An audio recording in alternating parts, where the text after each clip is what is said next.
ต่อภาคสองพากันย้ายแล้วย้ายห่วยมาอยู่ทางภาคใหม่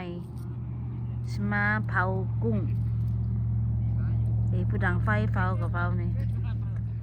อันนี้ปลาใบอันนี้พวกผู้ชายก็ลงเอาหน้าเอากุ้งอีกเลยนี่อ่ะ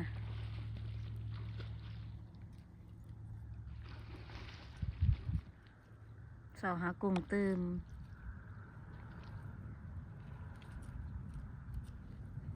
หมดเอากุ้งโอ้บ่ได้เอาง่ายนะพี่น้องต้องได้หมดน้ำเลิกเลยนะกุ้งก็อยู่เลิกได้บ่อยู่ตื่นเลย6 โมงเจ้านี่นี่จิ๊บโทรหาจิ๊บเนี่ยมันรอค่อยเพราะอะไรมันนี่มันจิ๊บ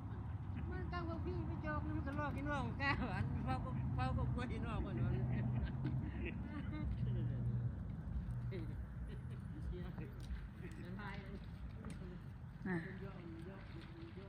ตั้งไฟเผากุ้ง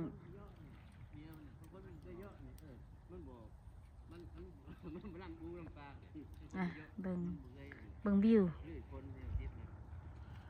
งาม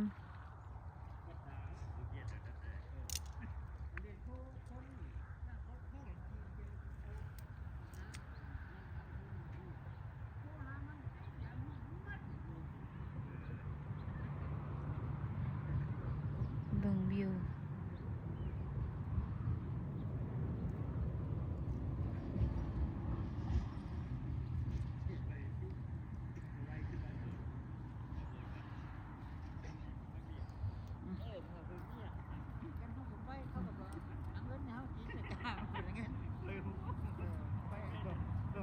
สองคนหนึ่งอะ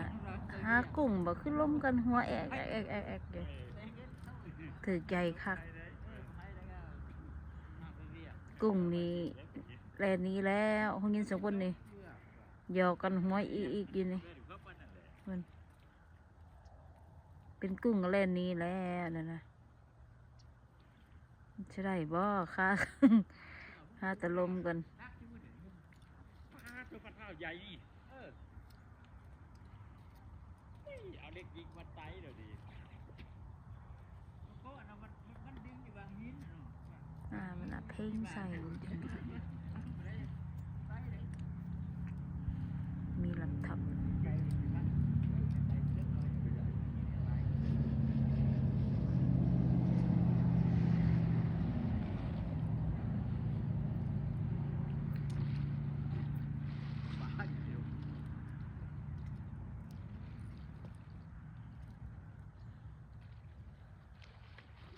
พอทางเต้าเลยเนี่ยใจปะท่านครับ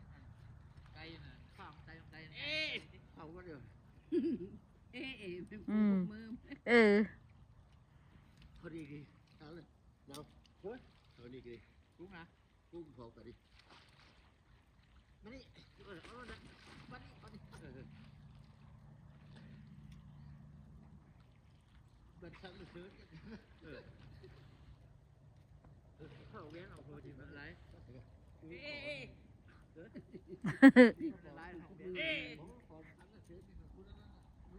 หนีบมือ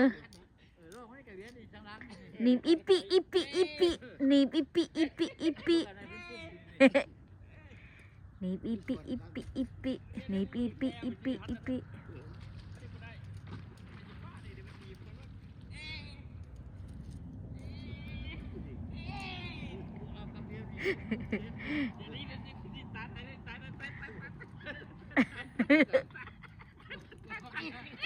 นี่อีปีขโมยจักเลย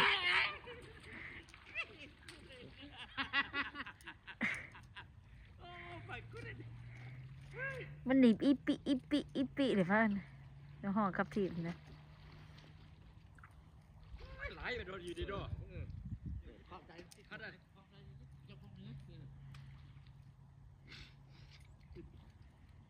คนนี้อันจากกองใหญ่มันมาเลยนี่มันละลายหนักไม่ว่าอะไรทีนี้มันเอาง่ายเลือดก็ออกเลือดก็ออก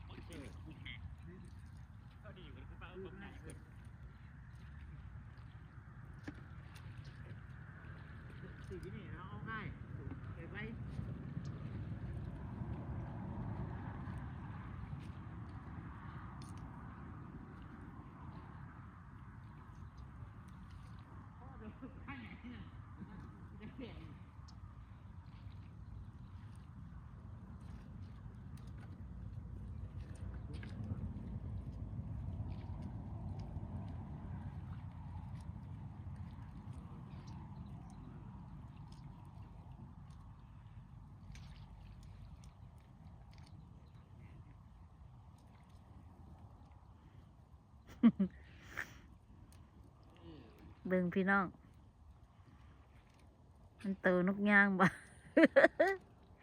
ลงหากุ้งหาปลา พวกนกย่างเสียเงียเบัดเสียเงียเป็นนกย่างเลยนี่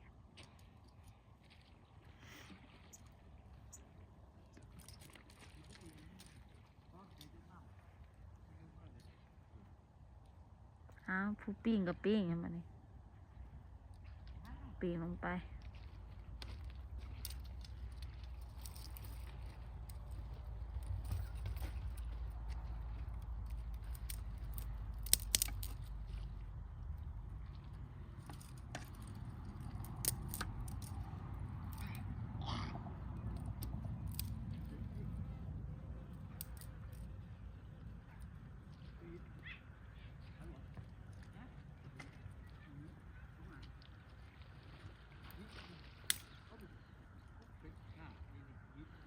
โอ้ยมันบ่ไปหาง่ายเด้อพี่น้องเด้อเพื่อจะได้กินกุ้งตัวหนึงต้องไล่ดักลงคือเป็ดน้ำนี่แหละ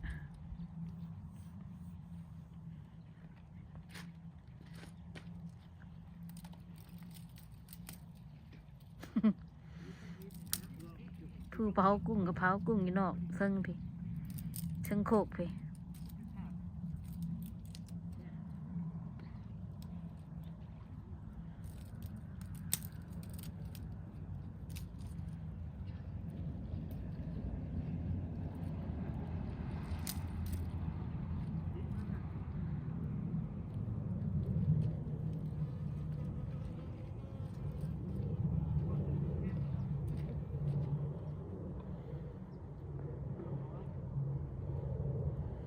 เบิ่ง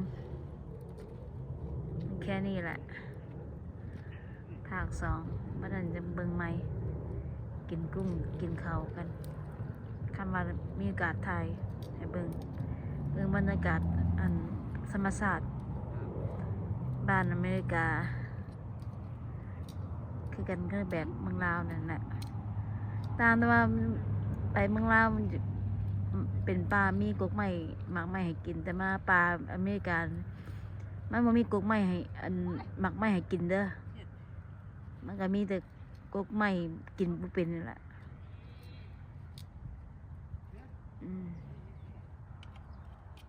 เผากุ้งอยู่นี่โอเคเจอกันใหม่เด้อไอ้เบิ่งแต่แค่นี้แหละเบิ่งธรรมศาสตร์งามอยู่ได้ล่ะเห็นบ่นี่เบิ่งใหม่งามงามอีปีจะมีหลายคนอยู่เข้ามา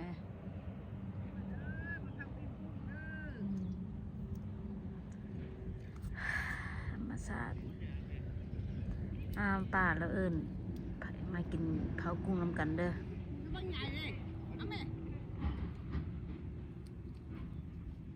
เป็นนะเผากุ้ง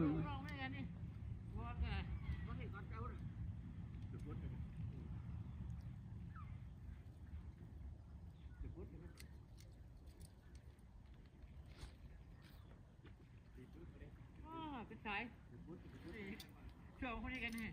เอาดิกันนี่เอาดิกันนะช่วยคนนี้นะนี่ดำมันดีแล้วนี่กำลังออกมา